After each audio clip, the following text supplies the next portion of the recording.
ideas from my family. Do you know I get ideas from Miss D? And I wrote a book that has Miss D's students in it. You know that, right? Some of you, where the steps were. I got that idea because I was in the classroom with Miss D, and I talked to her about her students, and I talked to Grams, so that's where I got the idea. So I'm going to try to show you a little bit today about where I got my ideas from. This is the kind of book I learned to read with. You see this book right here? Jane runs, Jane plays, Jump Billy. Do you think, raise your hand and tell me, is that interesting to you? No. No, and guess what? It wasn't interesting to me either.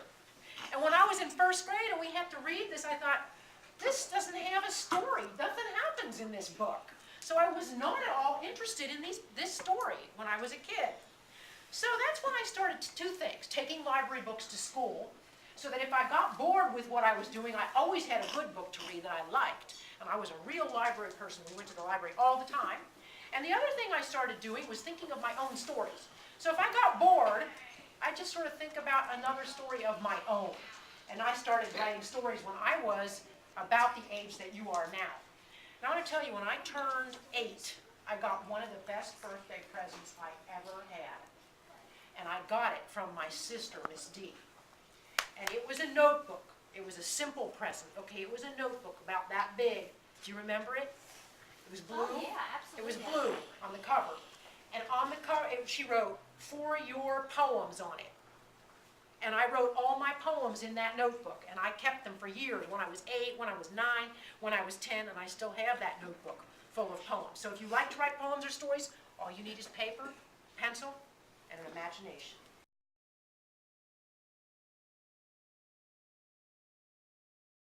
And then you can make up all the rest, and that's a lot of fun. You know, when I tell stories of what happened, sometimes people used to tell me, wait a minute, that's not true, you're exaggerating, or you're changing it. But guess what? When you're a writer, you can do that, because you can change it any way that you want to. Now, you see the picture of this puppy right here? It's a black puppy.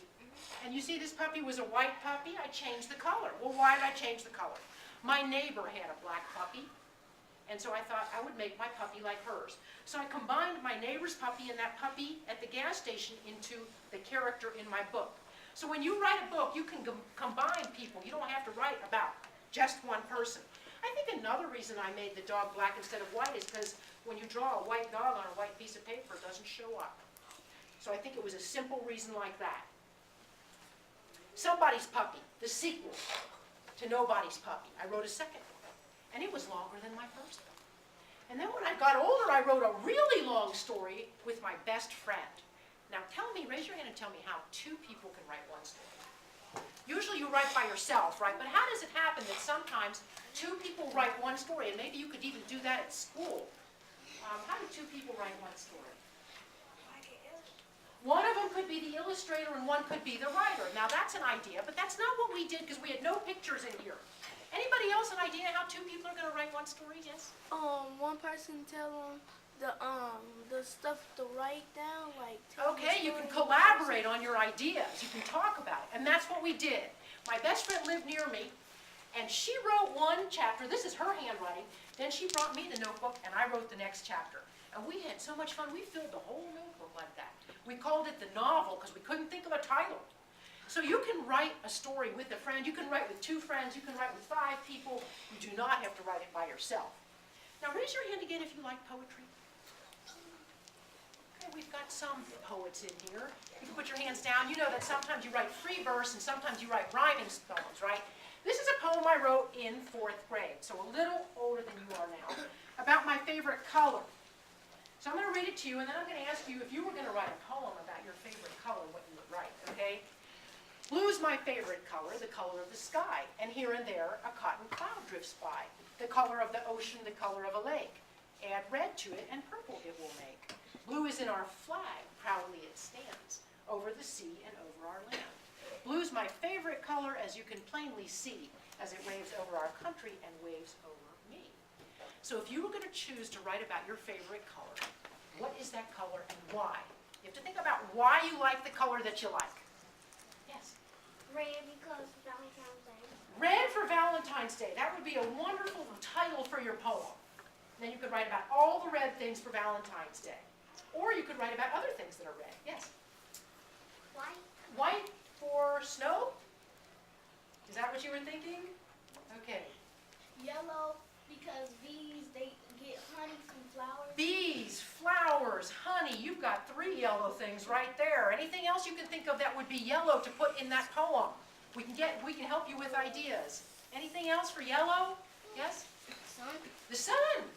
So if you can remember all those things, when you get a minute, you can write a poem. You have the bees, the sun, the flower. What else did we say? The bees, the sun, the flower. The honey. The honey. I forgot about the honey. Okay. This is the bees book, based on my brother, who is a beekeeper. Goldfish. I have a funny story to tell you about this book. I was talking to kindergartners in Pennsylvania about this book.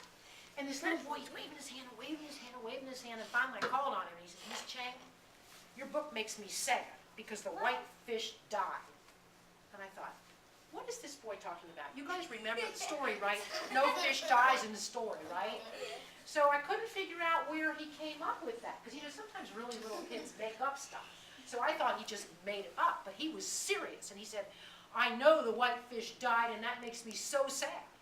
I said, well, why do you think the white fish died? And he came up in front of a whole audience of people and he showed me that on the inside of the book, there's 2 goldfish. And on the cover, there's a goldfish and a white fish.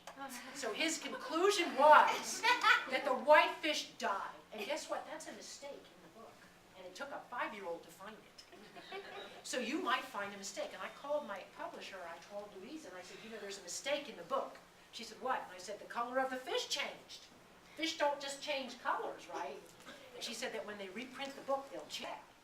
I said, well, why do you think the white fish died?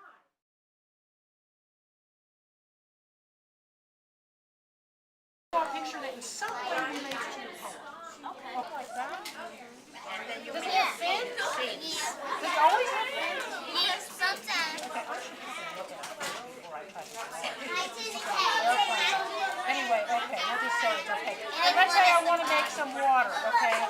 Because it would be swimming in water, right? Oh, okay. Okay, here, I'll make some bubbles. Because wouldn't it sometimes there's bubbles? All right, that's not a masterpiece, but it's okay. Now let me show you how we're going to print it, okay? This is a piece of glass.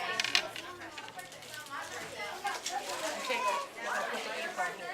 This is water-based ink. If it gets on your hands or on your clothes, you can wash it. But try not to get it on your clothes, okay? It's better, it's okay on your hands, it won't hurt. This is called a brayer, and it just rolls. But it just rolls It's a roller. it just rolls when you like. Just like you've seen on the street, when they fix the street, they have those roller. A picture that in some way relates to the poem. Oh, well, yeah, this would be okay. Let me just move that over. Okay, so now I've got the ink spread. I'm going to spread it out on, I'm going to do it on here. Now, do you see the picture coming? The fish showing up a little bit now? Where'd she go? Up there. Sabrina left. Do you see how it's showing up really well? And this is how I made the pictures and where the steps were. I made the pictures on where the steps were like this. You got one of them things? What kind? Them things that you can hold on your house. Oh yeah, like the nails like this. They hurt. Okay. Curtains. Now, what we're going to do, now watch everybody. Okay, we're going to print this. We'll put it upside down. Now, once you put it out, you press. Can you help me? Press it. Press down, yes. You press like that. And this is how you make the print. Now, the first print might not work. We can always print it again. We have plenty of paper. Okay? Let me take it off and see for a second if it's stuck on there. Okay, it's stuck. Now, let me pick up the paper with it for a minute. And sometimes what I do is I do a little extra rubbing on this side. So it can come off, so it'll show up. You see the fish? Yeah. You can see it. And now, watch, I'm going to pull off the paper, and we have the fish. Oh!